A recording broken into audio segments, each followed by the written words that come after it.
আজকে ঘি বানাবো ডাইরেক্ট দুধ থেকে সর তুলে একবারে কড়াইয়ে দিয়ে মানে গরম কড়াইয়ে দিয়ে ঘিটা বানাবো। তো দেখো এরকম করে আমি ডাইরেক্ট তুলে নিচ্ছি। এই দেখো দুধটা গরম করে কালকে রেখেছিলাম ফ্রিজে।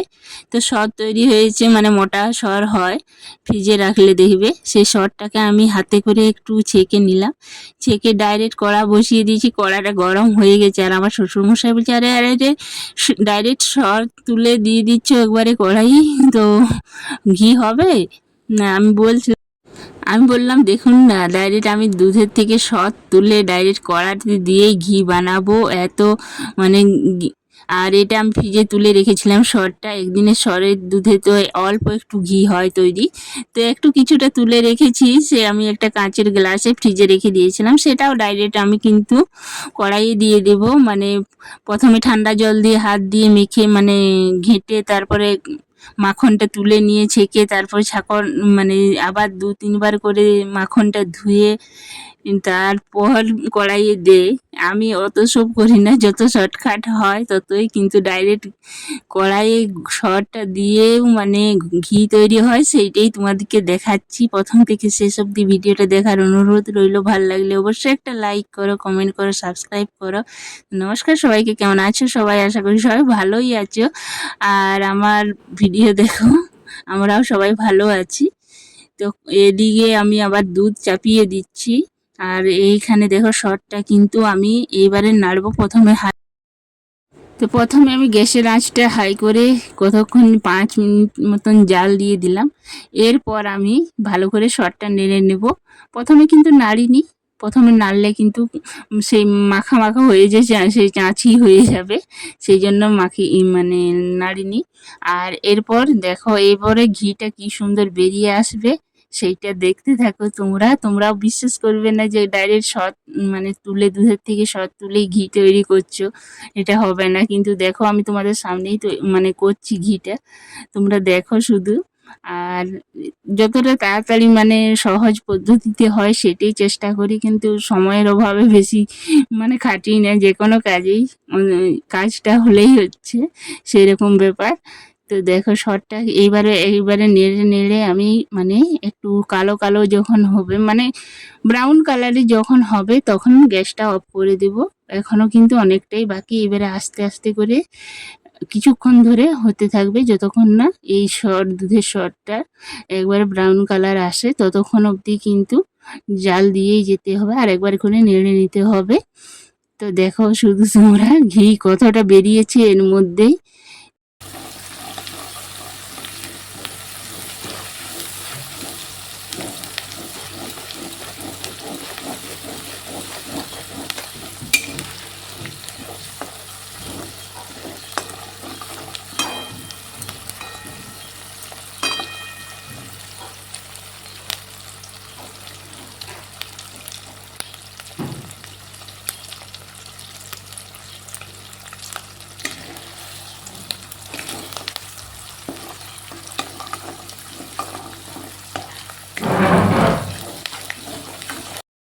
তো কিছুক্ষণ জাল দেওয়ার পর দেখো সরটা কিন্তু কালারটা চেঞ্জ হয়ে গেছে।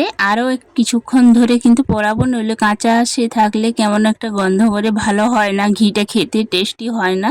তো এটা যতক্ষণ না ব্রাউন কালার পুরোপুরি হবে ততক্ষণ কিন্তু জালটা আমি দিয়েই যাব। তো দেখো হয়ে এসেছে, আর 1-2 মিনিট মতন জাল দিলেই কিন্তু আমার ঘিটা হয়ে যাবে। এই দেখো কত সুন্দর ঘিটা হয়েছে, আর মানে গন্ধে বাড়িটাও যেন মো মো করছিল।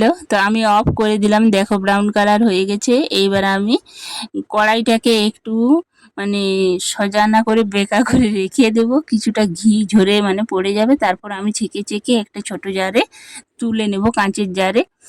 তো দেখো বাড়িতে কতটাই মানে একটু দুধের সর তুলে কত সহজেই ঘি তৈরি হয়, তোমরা বিশ্বাস করবে না।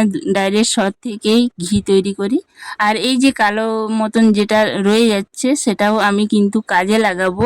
সেটা আমি নেক্সট ভিডিওতে দেখাবো তোমাদেরকে, যে আমি ওই মানে এই যে পুড়ে গেছে যে সরটা, সেটা দিয়ে আমি একটা রেসিপি বানাবো, সেটাও তোমাদের সাথে কালকের ভিডিওতে শেয়ার করব।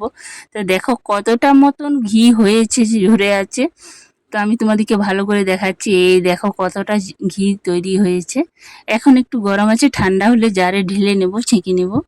তো দেখো এইটুকু সরে কতটা ঘি তৈরি হলো। আর এই যে জিনিসটা আছে পোড়া সরটা, এইটা দিয়ে কাল একটা রেসিপি বানাবো, তোমাদের সাথে অবশ্যই শেয়ার করবো। আর তোমরা দেখবে যে সরটা, পোড়া সরটা দিয়েও রেসিপি হয় এবং খাওয়া যায়।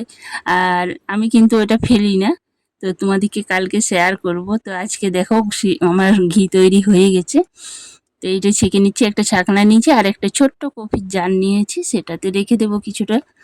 এই দেখো, তো এক হাতে করা যাচ্ছে না, এক হাতে ভিডিও, তো অসুবিধা হচ্ছে। তোমাদেরকে যতটুকু পাচ্ছি দেখাবার চেষ্টা করছি। তো এইভাবে আমি ছেঁকে নিচ্ছি জারে। এই দেখো, তাহলে কাঁচের জারে রাখলে অনেক দিন ঠিকঠাক থাকে, ভালো থাকে, ঘিটা নষ্ট হয় না। তো এই দেখো আমার ঘি এতটা তৈরি হয়েছে। তো আমার ঘি তৈরি মানে ভিডিওটা কেমন লাগলো অবশ্যই লাইক করে অবশ্যই কমেন্টটা করো। আর নতুন বন্ধুরা অবশ্যই একটা সাবস্ক্রাইব করো, আর পাশে থাকার অনুরোধ রইল। তো এই দেখো কড়াই, এই যে সরটা আছে, এই সরটা আমি কালকে একটা রেসিপি করে দেখাবো, তোমরা দেখতে থাকবে। তো আজকের মতন ভিডিওটা এই পর্যন্ত।